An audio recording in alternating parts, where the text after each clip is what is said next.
மாண்புமிகு முதல்வர் C Joseph Vijay அவர்கள் அவருடைய ஆட்சியில் மிக சிறப்பாக ஆட்சி செய்து கொண்டிருக்கிறார்.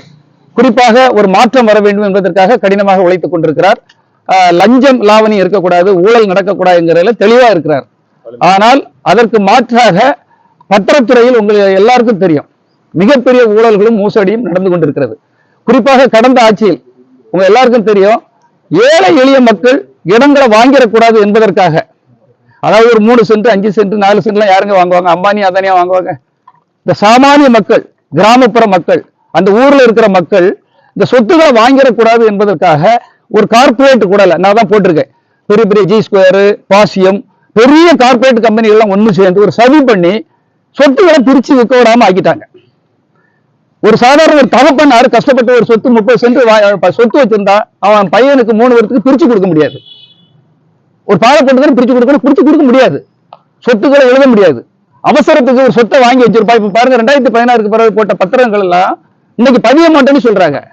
10% நீங்க வாங்கியிருக்கீங்க, அரசாங்கம் இந்த மக்கள்கிட்ட இருந்து 10% வாங்கிக்கிட்டு அந்த சொத்துக்களை திரும்ப எழுத முடியலன்னா ஒரு சாமானிய மனுஷன் வாழ்நாள் முழுக்க வெளிநாட்டுல இருந்து கஷ்டப்பட்டு ஒரு சொத்தை வாங்கிட்டு பிள்ளைக்கு கல்யாணத்துக்கு விற்க போனா விற்க முடியாது. அதுல ஒரு வீடு கட்டனா வீடு கட்ட முடியாது. எந்த ஒரு விஷயமும் சரி, எல்லாமே மக்களுக்காக தான். 1000 குற்றவாளிகள் தப்பிக்கலாம், ஒரு நிரபராதி தண்டிக்கப்படாது இருக்கு. அவ்வளவு நிரபராதிகளும் தண்டிக்கப்பட்டு இருக்காங்க. சொத்து வாங்கினது ஒரு குற்றமா சார்? வாழ்க்கையில அடிமாடு மழை வேலை பார்த்துட்டு ஒரு நர்ஸா இருந்துட்டு, ஒரு கூலி தொழிலாளா இருந்துட்டு, ஒரு மண் சுமந்து ஒரு சொத்தை வாங்கி வச்சிருந்தா அதை விற்க முடியாது, வாங்க முடியாது. நீங்களாக அதிகாரம் இருக்குங்கிறதுக்காக யாரோ ஒருத்தனை வச்சு ஒரு கார்பரேட் மிகப்பெரிய சதி செய்து இப்படி ஒரு மோசமான நிலைமை பண்ணி வச்சிருக்காங்க.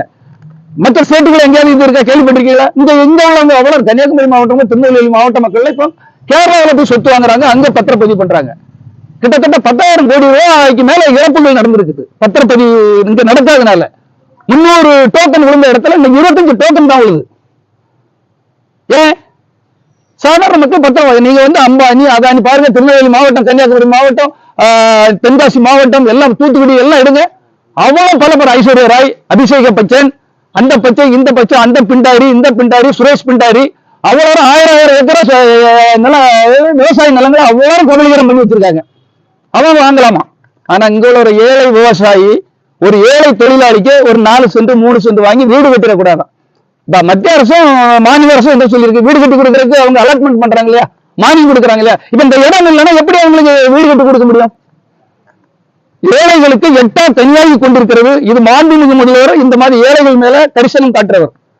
அதனால அவருக்கு இந்த கோரிக்கைகளை, இந்த பெண்கள், இந்த மாவட்டம் எல்லாருக்கும் இந்த கொதிப்பு இருக்குது, வெளியே சொல்ல முடியல யாராலையும்.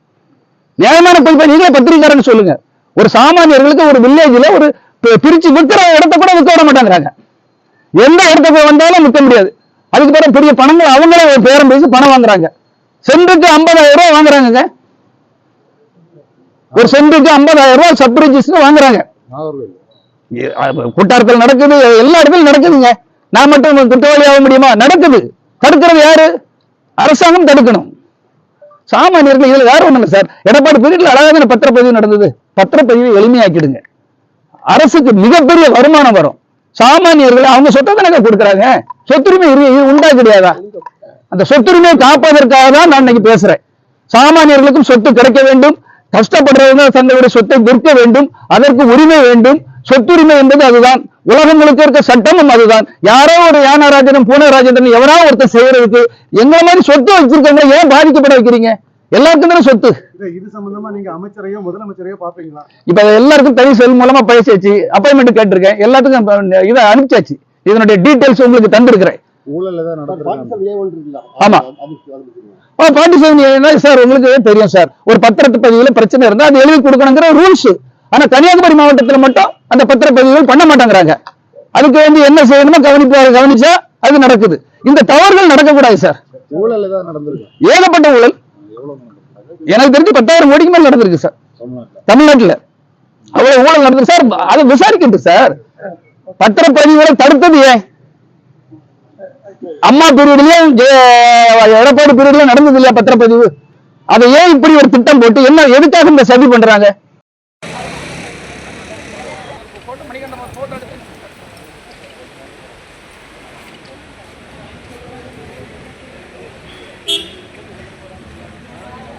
பண்ணி வச்சிருவாங்க பார்த்துக்கிட்டு உள்ள வச்சா நீங்க தான் பொறுப்பு பார்த்துக்கிட்டு 3 நாளா நீ வரல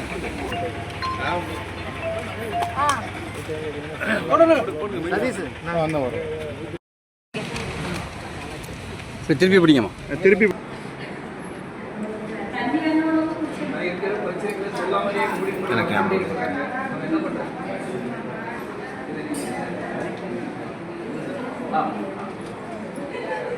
சொல்லி